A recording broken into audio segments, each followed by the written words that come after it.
The New Jersey Statehouse Watch is on.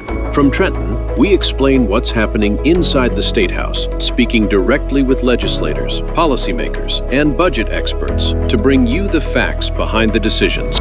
There's no doubt that energy bills are about to skyrocket this summer. $300 million to Newark billionaires? That ain't cutting it for rural New Jersey. Enough of it. With your hosts, Jack Brangan and Constance Ditzel. So stick around. Here's Jack and Connie. Hi, good evening. It's Constance, and I'm sitting here with Jack Brangan. Hello. So we're going to have an interesting show tonight. Our guest is going to be Audrey Lane, and we're going to tell you why you should care what she has to say. She's my personal guru for the New Jersey state budget, which affects you in very big ways. It's budget season. The budget is due June 30th, and she's going to have something to say about that. Legislators are concerned about end of year, and the majority party adds a lot of last-minute budget items to the budget. Yep. Right. There's so many things going on in New Jersey. You know, you hardly get any time to relax.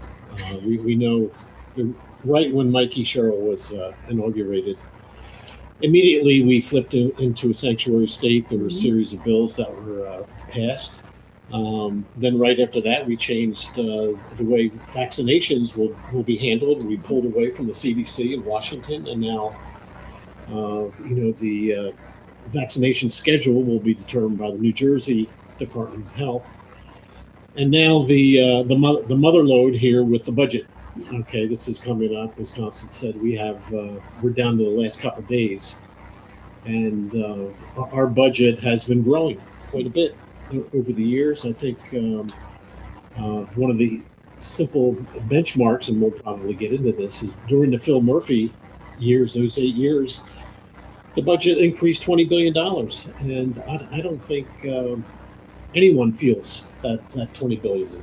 You know, it's out there being spent, but I don't think anybody feels that $20 billion richer. So we are still the state with the highest property taxes, in the state.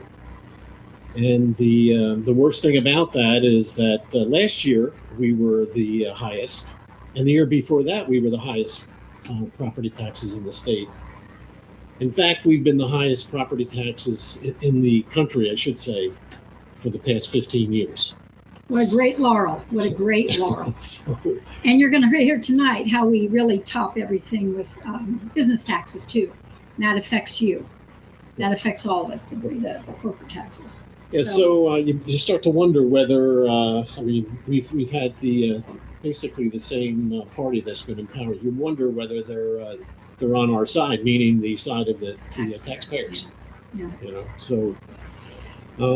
We also have we have people leaving the state, and we have large corporations leaving the state. And I think there was a great advantage to New Jersey at one time, or for decades in the past, where our geography was really our advantage, because we were just outside of New York City and not far from Washington, D.C. And we had ports. We were a manufacturing hub. We had a shipbuilding. But the ports. But being near New York and Washington, D.C. doesn't matter anymore where we are in the world. And when I was working, we worked every day with people in Hyderabad, India. So where you sit really doesn't matter anymore. So I think if we're sitting in the state with the highest corporate tax, why not move to Florida or another state, or right next door to Pennsylvania? They have a plan to lower their corporate tax 1% every year over the next 5 years. So New Jersey really needs to make some changes, and Audrey Lane is going to be here to explain this a lot better than we can, and maybe how do we, what the path is coming out of the woods here. So, Mr. Producer, why don't we bring up the first video there? Yeah. And we'll show Audrey. The corporate business tax, which continues to be a problem in New Jersey. And I have heard today that there's a possibility that some of tax credits and things like that may be scaled back moving forward. How do you continue to advocate for the business community and really make the case that this is an important, it sounds like it's already being received, but this affordability for businesses, the affordability doesn't stop with residents. The New Jersey Statehouse Watch is on. From Trenton, we... Yeah. Hi, Audrey. How are you? I'm great. How are you? Good. So we're going to be doing a couple things tonight. First thing we want to ask you is your group, your company, I guess, how you got to where you are, how long you've been doing what you're doing. I haven't mentioned the name yet of Garden State Initiative, so I'll let you do that. And thank you for having me. As you mentioned, I'm the president of Garden State Initiative. I've been here for 4 years and took on the role of president 2 years ago. It's an organization that I watched from afar, and I do feel fortunate to be part of it. As you've mentioned, and I don't know if you want me to jump in about our mission or... Absolutely. Go ahead. Yeah. So our mission, and it's hard not to get excited about this, but to strengthen New Jersey by advancing common sense policy solutions that promote economic investment, new investment into the state, job growth, and innovation, and really to look at policies in New Jersey with regard to being a return on investment for the taxpayer. So everything that we look at is through an economic lens. And you're located where in the state? So we work out of Morristown. I mean, physically right now I'm in Bernardsville, but our office has traditionally been in Morristown. Okay. So we're going to be talking about the New Jersey state budget, Terrific. Which you've already mentioned it's been creeping up over the years. But there's terminology that surrounds this budget that can be confusing. It was confusing to me. We hear terms like structural deficit, and we also hear things like we have a surplus at the same time. So simultaneously, we've got this deficit and a surplus. What is that all about? How is that possible? Absolutely. So let's boil this down. You're 100% right in your observation of the budget going up exponentially. Over the past 8 years, our budget went up almost 70%. That's absurd. That's a crazy number, and it's clearly not sustainable. When it comes to the structural deficit, that means that on an annual basis, our revenue is not meeting our expenditures. So hence the structural deficit. Now, by Constitution in New Jersey, we need a balanced budget. So that means we need to be able to pay our bills.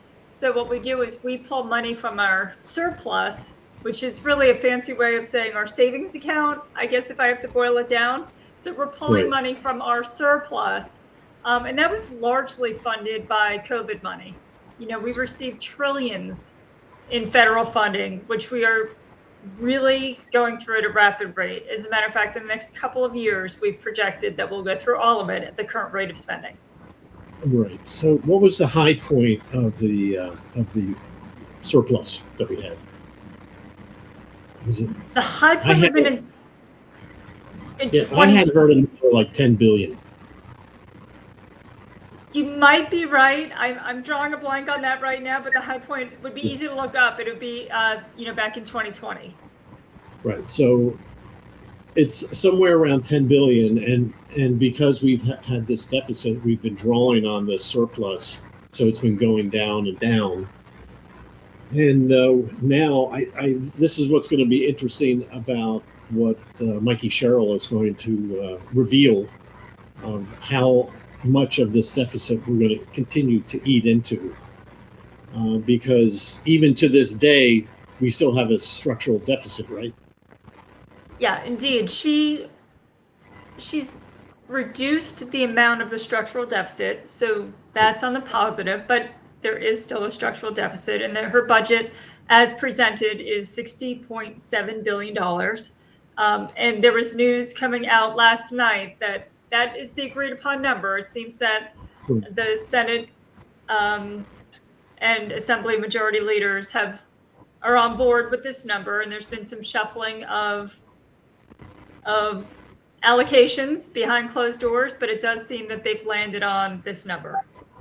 Okay. You know, I think you said that we don't have a revenue problem. We have a spending problem. It's one of the lines I say all the time, Constance. It's a great line. And the other Yeah. thing, I just wanted to rewind a minute. I don't know if listeners know what a structural deficit is. Could you just tell them in a sentence or two, what's the definition of a structural deficit? It just simply means this, that we are spending more in a year than our revenue that we take in. That's it. Yeah. Right. Okay. That's a term we thought was well worth bringing up.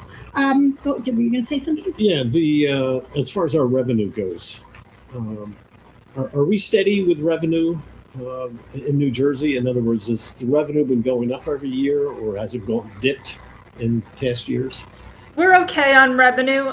It is as projected, and so our revenue it's slightly above the projection for this year, which may have given them a little wiggle room in the budget conversations. But there is volatility within different revenue streams. So, for example, our corporate business revenue is down, and that's something I think that you want to get into, as later in the conversations is our corporate business taxes. But that is indeed about a volatile revenue source. So in the June 10th post, you said there's unspent. Now you mentioned the COVID money is one thing that we had. Then you mentioned unspent discretionary spending from prior budgets could be an area for savings. And in your March report found that discretionary spending inserted into the state budget has surged $2 billion between fiscal year 24 and 26.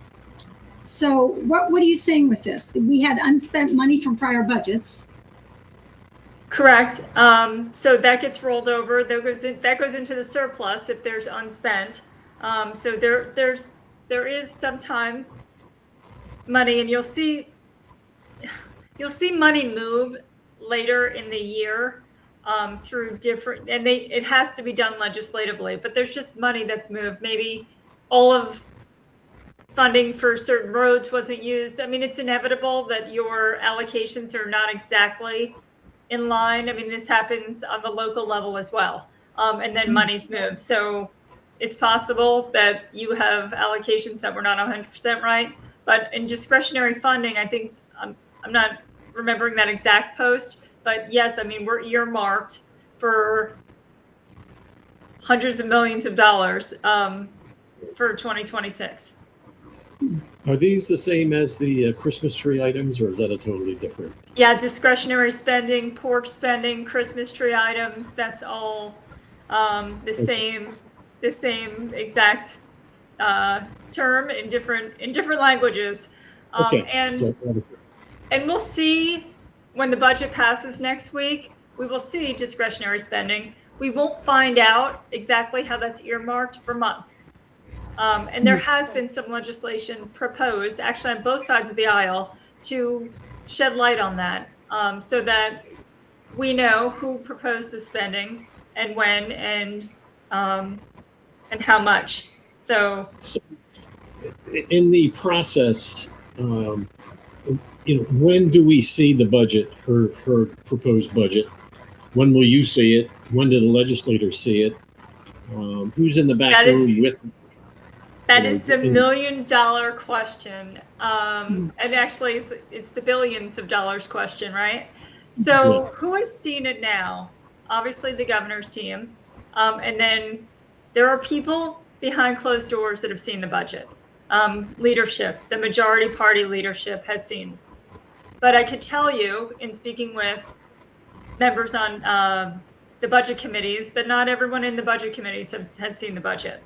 To my knowledge, no Republicans have seen it.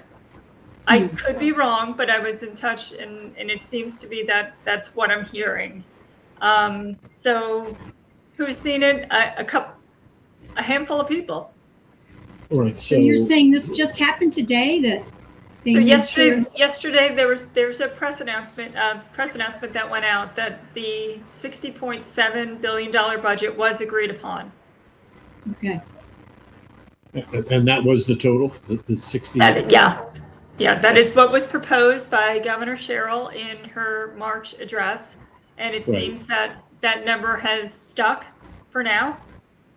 Okay. until they vote on it. But if you're looking at history, past history over the last several years, the legislators will not see that budget until a couple of hours before they need to vote on it. And it is hundreds of pages. So there is really no way Who for, agreed on it? When you say they agreed on it, who's they? Who agreed on it if the legislators haven't seen it? majority leadership. So Okay. Senator Scutari and Speaker Coughlin and their teams, and probably a couple of others. I really don't know, but I do know, and that they will have been in meetings with the governor and her staff, whoever she chooses to be in those meetings as well. Okay. I mean, heaven forbid citizens see it. I mean, it's one thing. I have gone to. See it. I'm sorry. I have gone to Trenton for those late night meetings, and it's frustrating because even if you're in Trenton, those late nights, you're not going to see that budget. It will go directly to the staff and the legislators who vote on it, and they will not have had time to go through it. And yeah, I've been there, and I still can't see it. So, and I know the press has been also very critical of this, and they have not received even a term sheet of it, or any more information than members of the staff. So this has been an issue, and it is why at Garden State Initiative we launched njbudget.com, particularly to begin to put some transparency, particularly around this discretionary and pork spending.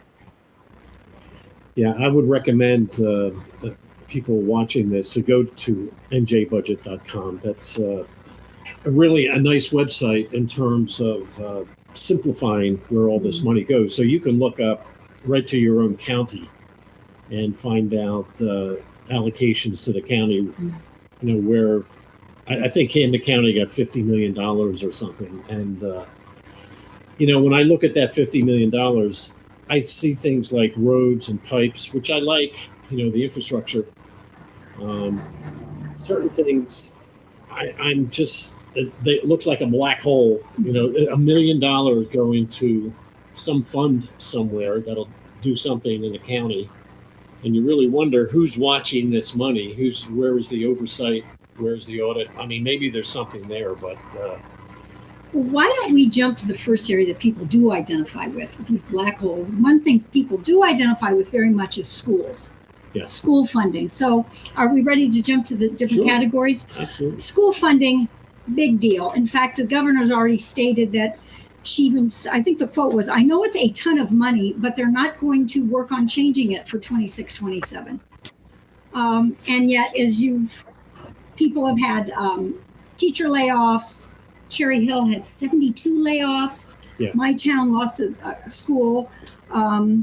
It's just been outrageous. So tell us a little bit about the school funding formula. So we did a report that we released late last year on the school funding formula, and really started to highlight some of the issues with it. Again, you're going to hear me say this a lot, but there is a lack of transparency in the school funding formula, and there's also the funding amounts are released very late in the budget process for towns to respond. So as towns need to allocate money for school districts, they're not really sure how much they're going to receive from the state. There's some recommendations that we made because there's a disparity in the allocation of school funding to different types of school districts. So urban areas are getting a lot of funding, and it's needed. However, there are a lot of areas that are not urban that are missing the boat here because they may or may not have the availability to bring in more rateables or bring in more tax paying entities, because either they don't have buildable land, and part of that has to do with the Highlands Act. So there's protected land. They can't build more to make more rateables, so they can't earn more money to put into the school district, while the school funding formula assumes that they could. And so I'm trying to simplify this as much as possible, is that a lot of these districts are kind of handcuffed in their ability to provide more revenue. So the Highlands, there's I know the Highlands, and then down in South Jersey, it's the Pinelands. Right. They're not able to build houses, so therefore families don't move in, so therefore there's no property taxes generated, and they're not allowed to build. So they are handcuffed at a certain number of homes. And while there's a structure behind the school funding formula, there are a lot of kind of add-ons, if you will, that are not easily seen or able to, we can't project for them. So we don't know really how this final number comes to some of the school district. There's a local fair share, you'll hear the LFS, and that is what the state assumes, and this is really what we're talking about here. The state assumes that a municipality or a school district can earn on its own. And oftentimes that number is just, it's not realistic due to a property tax cap and or this idea that it's not buildable land for, or, you know, for either new homes or for corporate revenue. Yeah, I know the Abbott school districts that was a court decision, you know, so that Yep. this is it's already left.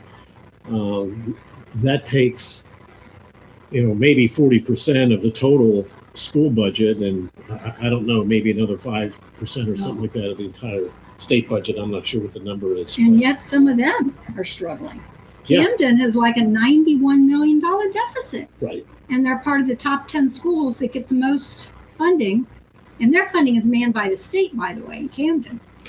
The other interesting fact is there really is no correlation between the spending and performance in school districts. So, you know, this idea that the higher the funding into the school, this will lead to a better performance. It's actually, there's no correlation whatsoever. Sometimes it goes in the opposite direction. But there are 22 school districts that receive over 50% of this funding. And if you don't fall into there, I mean, that in itself is a telling number. Yeah, and I don't think anyone is looking to shortchange any of these districts, but there has to be some progress shown, you know, in test scores and that sort of thing. I'm because sure. I don't think it's also in the state constitution.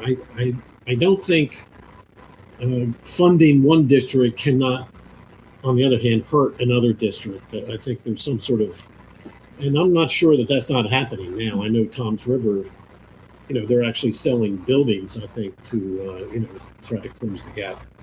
And there are school districts trying to do all sorts of creative things. There are school districts up by me that are starting to charge student athletes to participate in sports programs so that they don't have to cut them.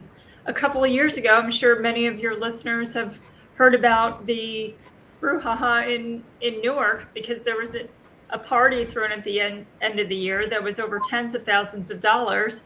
So they can't spend the money enough. They're throwing parties for themselves where you have other districts that are, you know, shutting down buildings and cutting programs. So clearly an adjustment needs to be made. There needs to be transparency so that school districts and local municipalities can plan.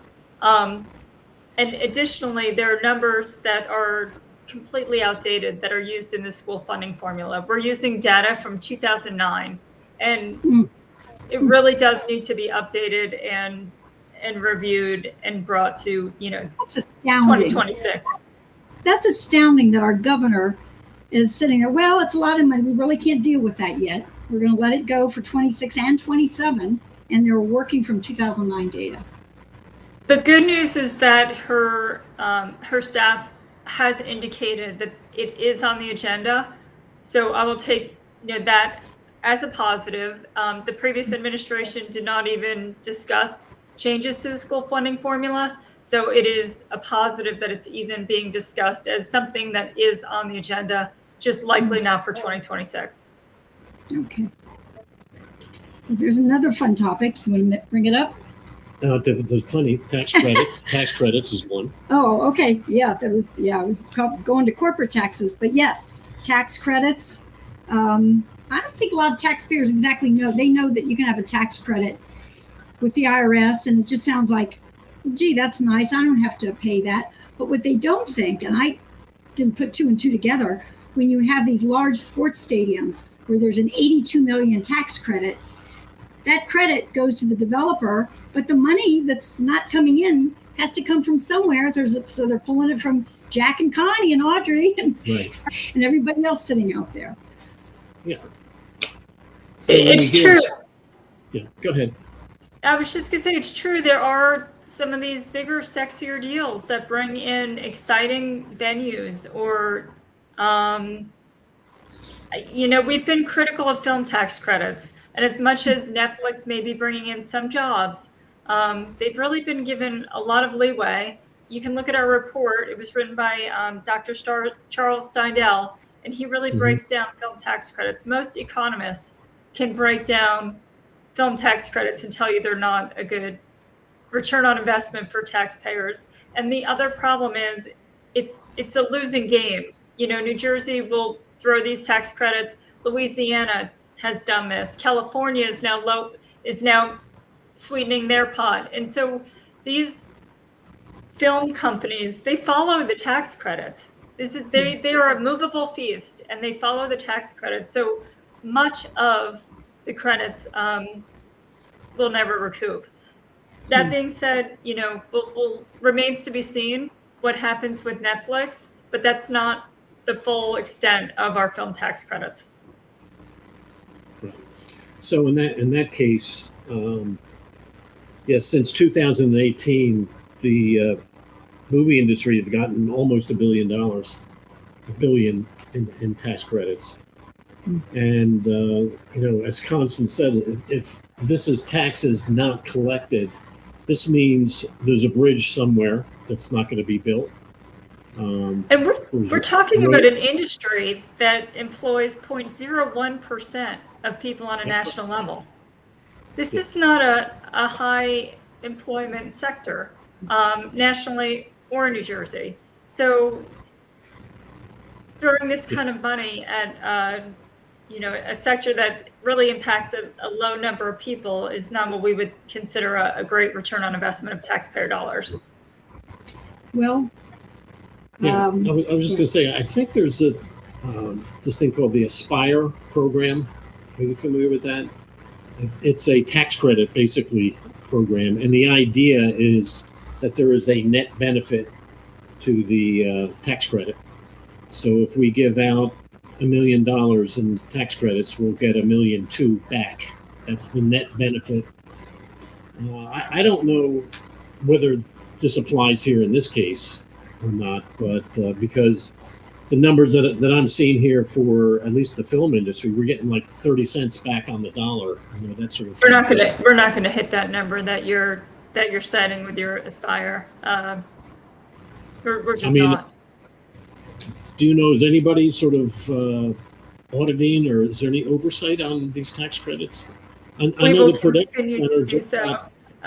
We'll keep an eye on it as much as we can, but some of the credits are actually hard to follow. Yeah, no, I mean within Mikey Sherrill's organization, is there an organization that follows, the net benefit of tax credits? Anybody watching the store in Trenton is really good. There may be. I'm not sure that would be a public report, but I think that's a great question. Yeah. Well, one of the biggest things with business, we can't not mention this, the corporate tax issue. Corporate taxes, how they affect taxpayers, and what's happening with our big business lately. I'll let you talk about that. We could all talk about it a little, but oh goodness. Well, I can tell you this. We have a group of interns this year at GSI, and it's a fantastic group. But whenever they start to bring up the corporate business tax, they know I'm going to get on my soapbox about this. And they gave a little presentation on it today. Listen, we have the highest corporate business tax in the nation. We have lost at this point about 30% of our Fortune 500 companies. Most recently, Samsung took off, as did Exxon, just within the since March. This is a big deal, and why should we care? Just the three of us talking and having this conversation. Why should we talk about a corporate tax? From the outset, it looks like that would be something over here, something people are talking about, corporations, it's a whole different world, but it does impact us. First of all, it impacts jobs. It impacts the cost of goods and services in our state. Do you think that corporations are just gonna eat that extra 3% of a corporate tax? Of course not. They're just gonna pass it on. There's this old saying, right, that corporations don't pay taxes, people do. And no matter how high those taxes go, they're going to be passed along. And so corporate business tax is something that I've been passionate about. We released a report by Dr. Laffer a couple of years ago. He did great work, and you know, of course, he's famous for the Laffer curve, at which point there's a tax threshold and you lose revenue. We looked at states like Indiana, Pennsylvania, North Carolina, Iowa, and as they intentionally step down their corporate business tax, the revenue goes up. It's a misnomer that if you increase the tax rate, you will get more money. It's actually, the converse is true, and if we look at the data, you will find that it's an intentional step down with guardrails, and Pennsylvania was smart enough to use their COVID money as their guardrails, and we should have done the same. But if you look at that, you'll see that eventually the revenue goes up. And you can watch, I mean, North Carolina is a brilliant study in how to adjust corporate taxes and make a state business friendly. And it's a state that's thriving. It's a state that is bringing in young workers and employers and corporations and manufacturing and innovation. And, you know, it's something we can watch. The good news is that we can replicate these policies. They're all here in front of us. We just have to embrace it and, you know, hopefully get others on board to begin to make some of these changes. Yeah, so is North Carolina reducing theirs over time? Is that just like Absolutely, and their goal is to bring it down, you know, as low as possible. And Johnson & Johnson has already put a plant there, a $2 billion plant there. They're investing in Florida. North Carolina, like you said, they're still headquartered here, but who knows? Maybe this is a slow move out. Budweiser, you know, your favorite beer at the shore, not mine. I don't like Budweiser, but they're pulling out of Newark. I think they've been there 75 years. Anheuser-Busch. We have this saying, you know, a lot of companies, they may maintain presence here, and we certainly have a long history with Johnson & Johnson, New Jersey, but they're quietly quitting New Jersey. And they're going elsewhere, and they're growing in other states that are more conducive to their business models. Yeah. Oh, wow. Yeah, I have a quote here from Rush Limbaugh. Oh, okay. Hear it. This is, to me, this hits the nail on the head. When Americans have money in their pocket, they can spend and can spend it.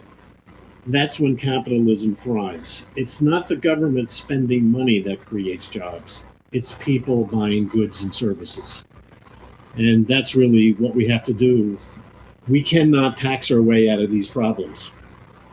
The only way is to lower the taxes, put money into the pockets of the 10 million people that live in this state, and give them the opportunity to have extra money to buy cars, buy furniture, buy TVs, you know, buy more clothes, take vacations and that sort of thing. And that's where the revenue will come up, and it'll generate more money than taxes ever will.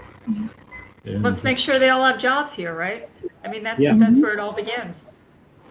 Well, there's another big category. By the way, the second segment, we're going to talk about solutions. There is hope. I know you have come up with some solutions, at least some ideas. And before we jump to that, one of the fastest growing budget items is Medicaid. 1 in 5 are on Medicaid. Very fast growing. We've also got the SNAP program that's being talked about right now. Any comments on this issue? So there have been federal changes to how Medicaid's being funded, and New Jersey needs to respond to it. If our error rate remains high, we will lose funding, and to the tune of hundreds of millions of dollars. And so there are changes that need to be made. There needs to be verification every 6 months with regard to the benefits. And just so that everyone understands, Medicaid and SNAP benefits are a joint are jointly funded by the federal government and the state government. So that's, certainly something to keep in mind. And there's a match. If New Jersey does not improve their error rates, we're going to lose some of that matching money, and we'll be responsible for more of it. Medicaid was never really intended to cover 1 in 5 individuals. It was intended as a backstop, and the fact that it's being used at this level is concerning in itself. So it's certainly something we need to keep an eye on. And I've been facilitating conversations with staff in Trenton. So there are adjustments to be made, and there are ways to make sure that we're getting up to speed, but it has to be a priority. Yeah. So Medicaid's $24 billion, 14 comes from the federal, and about 10 from New Jersey taxpayers. So kind of a 60-40, it looks like. Yeah. So, I don't know the number of people on it, but it covers all children, whether they're documented or not. So, which I think, you have to do. But what happens, it's just going to start continue growing. So, and some of the other changes that are being made is there will now be this work requirement, right, for 80 hours a month. And that work requirement can be met by either part-time employment or hopefully, full-time employment, but employment, taking classes and or training, and volunteer work also counts. So there just needs to be some buy-in. And I think, that was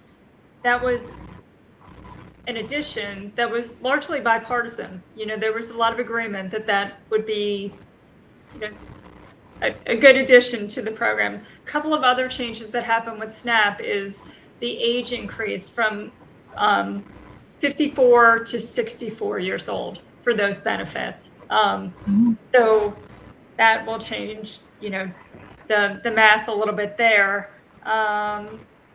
And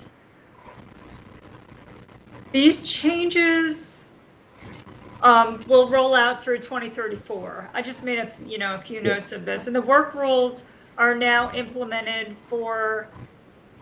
they now are included for parents of minors ages 14 and up. So that's something that's a little bit different.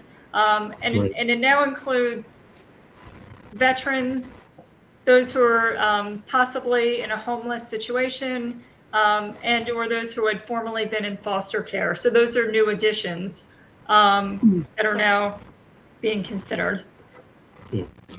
Well, I think we want to talk about solutions or the way out, but we'll take a break first and stick around because you might want to hear some of their models that are out there, some of their ideas our guest has as to how we can go fish our way out. So we'll be right back. America's Pulse Network. The mainstream media is bought and paid for. The truth is twisted to fit their agenda, but America is waking up because podcasts are the future for trusted media. Welcome to the America's Pulse Network. It is a network built by patriots that upholds the Constitution. The America's Pulse Network stands for God, truth, and the America First movement. There is no corporate propaganda, no government spin, just real news, real talk, and real voices fighting for faith, freedom, and the future of this great nation with common sense. Here are some of America's Pulse Network podcasts. Alexandra Levine Live, hosted by Alexandra Levine. Jersey Shore Podcast, hosted by Damon Galdo. The Conservative Corner, hosted by Seth Eisenberg. APN's The Pulse, hosted by Alexandra, Damon, Elena, and Seth. So tune into America's Pulse Network on the following social media platforms: X/Twitter, Rumble, Truth Social, Parler, Facebook, and YouTube. Join the revolution. Because the pulse of America beats for God and country. America's Pulse Network is for faith, family, freedom, and truth.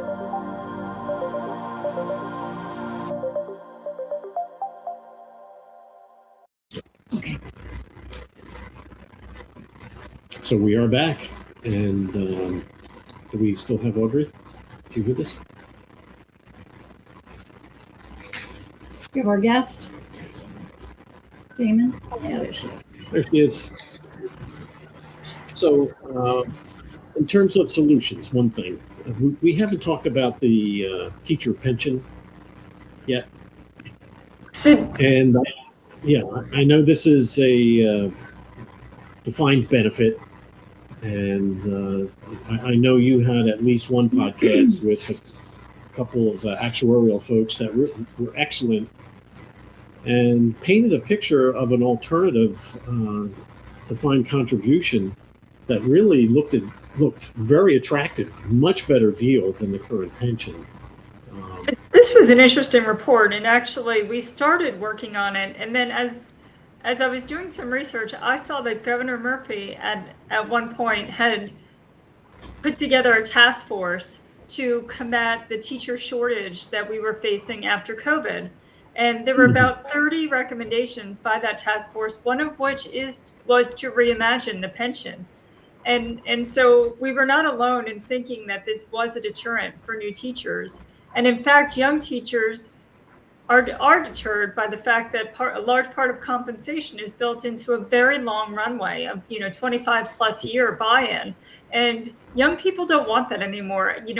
We've been discussing the fact that given tax situations, jobs are much more mobile now than they used to be. This generation of young people will move much more than every generation prior, and so the fact that teachers could begin with a compensation package where their pension or their retirement savings is their money, and it's portable and it's flexible and they have ownership of it, as opposed to having to buy in and be in the same place for 25 years. And really it's a great solution, and the private sector figured this out decades ago.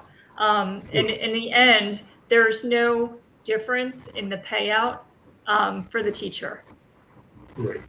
So this is a pension defined contribution that I think is already being offered to the colleges and universities in New Jersey. Yeah, we also added that into the report. The fact is this is already available to our professors. So why is it that we have this available at a higher education level and we don't allow our K-12 teachers the same accessibility to this program? It's a great point. The Cadillac version of this type of program now, they did, here's an example that they gave. If you have a young teacher that leaves after 7 years, let's say they move to another town, and under the current pension, first of all, they contribute more for those 7 years. It's like 7.5% or something like that. Right. They won't leave with what they put in, but if they were on this other plan, they will leave not only with what they put in, but what the state put in as well. So they own that whole package. So in the example they gave, after 7 years, this young person, if they had the standard pension, they would leave with $30,000. If they had the new plan, it was like $66,000. It was almost a little bit more than double, or just about double, because the contributions are personal, and the state, under this current plan, if you leave, you get your money, but with the new plan, you get everything. You get whatever the state put in, or your employer, I should say.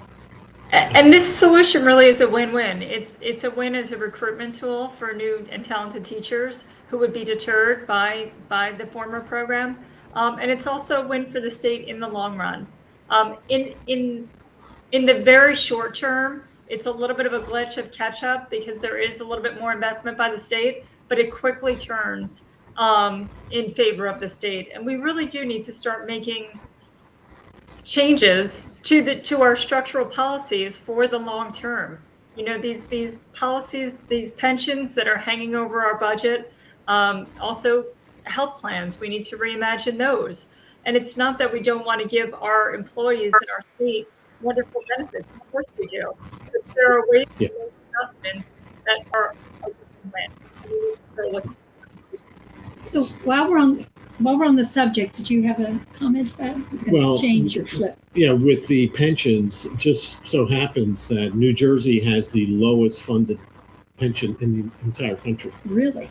We only it only covers 40 cents of every dollar. So, if somebody's getting $1,000, a month, let's just say, the pension is only taking care of $400 of that. But aren't the salaries So, here pretty good in New Jersey? well, that means the other 600 has to come from the taxpayer. This is the $9 billion that they put down, that they plunk down on the pension every year, because the pension only sustains $400. After that, it's broke, so it's got to go to the taxpayer. But others would argue we have some of the best teaching salaries in the country. So we're starting at a point of higher salaries. And we're not even proposing that we make any changes to pensions for existing teachers. We're just saying that when new teachers come on board, let's start rolling this out. Teachers who have been hired, they have their deal. They have their contract. That's how they signed in. But why are we not looking toward the future here? Yeah. Right. So we're willing to pay them a salary, but we're not making best sense of how to retain them. And That's right. I mean, for the current one, I think it's a greater number of years before you're vested. With this new plan, you're vested within 5 years or 4 years, something like that. So if you leave with the whole package. It's your money. You're investing it. Yeah. So while we're still on, let's stick with schools for a moment, because we touched on some of the things we can do about the school funding formula. We'll stick with schools a bit, because you had like 5 points that I wrote down, and you mentioned one of them. You're talking about the caps. Preserve the 2% property tax cap to protect the homeowners. Anyone listening, if you're a homeowner, you probably want that 2% protected, right? There were 5 points there I could rattle off, but you might want to mention some of them. For our school funding to fix that formula, to make that. Well, one is to improve transparency. One is to keep the caps. Gosh, you're testing me. This was a report we released last fall. But you had a great report, and you put in there, give the districts at least 60 days notice of the aid decisions, so that they can have time to figure out what to do about it. That's major. These school districts find out the very last minute. Right. Simplify the local fair share calculation. You already mentioned that. Yep. And reevaluate and audit the outdated cost assumption. What does that mean? Yeah, these are all some of the things we had talked about in the previous segment. So it is definitely worth revisiting, but those are, none of those cost money, by the way. So those are all, fairly easy fixes. So now with these school budgets, a couple of the items are beyond the control of the school board. For example, the health insurance costs have been skyrocketing. So we've got a couple time bombs here, with the pension being one if we don't do something about it, and the other is the state insurance fund, which I think the deeper you get in on that, the worse it looks. Indeed, and it's not something that we have spent a lot of time analyzing, except for to recommend that it be reimagined. Other states have taken a look at this issue and made changes. The only thing I can say is that we can't leave it as is. There have been double-digit increases over the past 3 years, and it's not sustainable. There needs to be some give and take here. There need to be some changes, and I'm certainly sorry that some people's health benefits may change. I do believe that there's probably a very fair compromise, and most people in the private sector have indeed gone through this change already. This is not a new change. We all survived it, but it's just personally it's not a sustainable plan.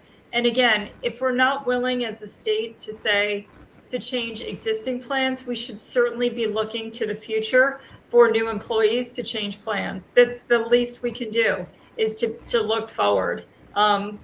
Thankfully, I'm not sitting at that negotiating table, and I don't know what is available to us, but status quo is not working. Yeah. So I guess we've covered what they call the fiscal cliff that we're approaching. You know, It seems a couple things I think we should mention is there's an outmigration of our higher net worth individuals, right? And so we are losing tax revenue. And I think it's worth mentioning that. And again, this does have to do with our corporate friendliness, right? There are a lot of things that impact that. There are policy changes being made in Trenton that are unsustainable for residents of New Jersey and those who have the ability to leave. And there's a lot. If you go to the Tax Foundation, is doing phenomenal work on this, the outmigration of individuals, right? And it's worth following that. People in higher taxed states are leaving for lower tax states. And what happens is that burden of tax revenue is simply being pushed down to the next level. So, for example, you have a dual income family of, say, now a police officer and a teacher, and they're now fitting into that category of the highest taxed individuals of the state. And so we're just pushing down that tax burden into our middle. It's a disturbing trend in our state. Yeah. We have about 10 minutes. What do we want to touch on? We didn't talk about the energy debacle yet, did we? No, I think we have 1 minute. 1 minute. So we should talk okay, about. I'm looking at a different clock. I'm looking at this clock here. We should talk about your gala coming up. Well, I really appreciate that. We're so proud of our gala. Last year was the inaugural event. We're proud of our Thomas H. Kane Leadership Award. And this year will be held on September 30th, and we're honoring Senator Bill Bradley. One of the missions of our gala is to really talk about civil discourse and to celebrate leadership and contributions to the state of New Jersey. And I'm really looking forward to the event. I hope you can join us. Okay, and where was that held again? It will be held in Jersey City. Jersey Mateo is the restaurant, and you can find out more at gardenstateinitiative.org. Okay. And you did mention energy. You've got to have me back on to talk about energy. That can take a whole segment. Okay. Yes. Just this, you mentioned that if we would suspend our participation in the Regional Greenhouse Gas Initiative, that could reduce CO2 emissions by nearly 5 million tons, delivered 279 million in direct energy bill savings for consumers, and generate 135 million in state revenue. You don't need to comment on the figures, but what is this Regional Greenhouse Gas Initiative? You know, if I boil it down, it's really a tax for New Jersey energy users. You know, and there are states that are opting out of it. And there are ways for us to reimagine how we fit in with RGGI. And certainly there's some good organizations doing work on this, and we should talk more about it. It's more than a quick answer. But what is RGGI? People don't know what that is. That's the regional. Yeah. Go ahead. Yeah, it's the Regional Greenhouse Gas Initiative, but I mean, is it a group of states? Is it a group of businesses? That's what I'm asking. It is. It's an opt-in for states to be part of this. Yeah, no, right. Of course. But listen, we need to look at our entire energy portfolio in New Jersey, right? Because the New Jersey Energy Master Plan, that the 2024 update, which was released a year late, it really needs to be reimagined. There was this promise of offshore wind that was supposed to supplant, you know, our loss of 8 generation plants in New Jersey. We pulled operating generation plants, always on energy. We pulled it off the grid, and we didn't replace it with anything. And so here we are with this supply and demand issue. We all know our energy demand is going up. We pulled away energy, and here we are. So this is why the cost is going up. There have been a lot of conversations about why our energy bill is going up, and that's why. So we need immediately to really start talking about what is our new energy portfolio in the state, and how can we begin, and in a sustainable, affordable way, how can we have a real conversation about how to supply energy in our state? Okay, well, thank you. We're going to have to roll. Tell people where we can find you. It's gardenstateinitiative.org. You got it. And so please follow us on Twitter, and Facebook is very active for us, and LinkedIn. So I look forward to, and if anybody's got questions, look me up on LinkedIn. I'm happy to engage on any of these issues. Thank you so much for having me today. I think you should run for governor. Thank you so much for your time. I really appreciate it. Thank you. Yeah, thank you, Audrey. We appreciate it. Thank you. Bye-bye. Bye-bye. Okay, well, that's pretty much our show. It is. We have a couple upcoming guests in the next few weeks. Who we have Assemblyman Yanamort. And Ganamort's coming up. Mhm. This is on July 28th. He's from LD 24, same as Dawn Fantasia. Mhm. So up in the upper left-hand corner of the state. He's been another one very active on all the bills. I think what we want to talk to him about maybe is, we could have our pick, but maybe the John Lewis voter bill. No, that's one thing to talk Which is another Which is first on. big thing Who coming else do up. we have coming up? Rosemary Becky, Rosemary Becky. New Jersey First. New Jersey First. Mhm. So, she'll be interesting to find out what Jersey First is up to. I see them all the time, all over. Mhm. all over I know the she's US. talking about the 529 plans. Some Right. of you out there know what a 529 plan is. We won't go into it now. We'll let her talk about it Right. later. So, I think we're done. I think we're good, and thank you for joining us. And we know you have a lot of things competing for your time. We appreciate you tuning in. Okay, thank you. Good night, everyone. Good night. Bye-bye. Thanks for joining us on the New Jersey Statehouse Watch. Join Jack Brangan and Constance Ditzel every second and fourth Tuesday of the month at 7:30 p.m. Watch the show live at njstatehousewatch.com or listen anytime. Download the podcast on Apple, Spotify, Amazon Music, or wherever you get your podcasts. We'll see you next time on the New Jersey Statehouse Watch.